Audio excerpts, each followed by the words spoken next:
Magandang araw po. Dimple, alam mo, ito talagang pinapakita natin dito yung emotional immaturity. Ano ibig sabihin nito? Kasi at 19, sabi mo may 2 taong ka ng anak. So ibig sabihin, 17 ka nagkaanak.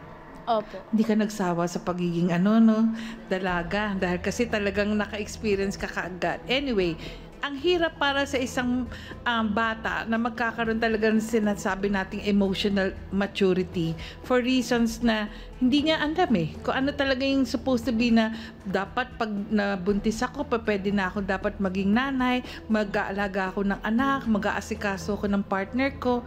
Iba pinagsasawa mo yung sarili mo nung nahilig ka sa pagbibingo. Pero mali ang lahat.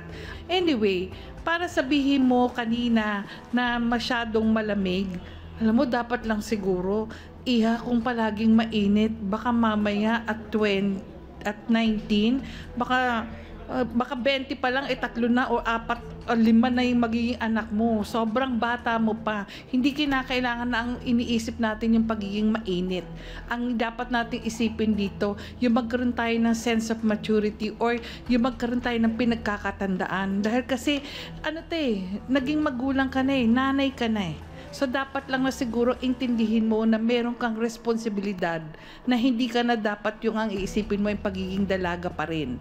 Ang dapat mong isipin dito, yung meron kang anak na dapat pangalagaan, meron kang pamilya na dapat asikasuhin, at meron kang partner na dapat ipakita mo kung ano yung nararapat bilang isang mabuting partner din.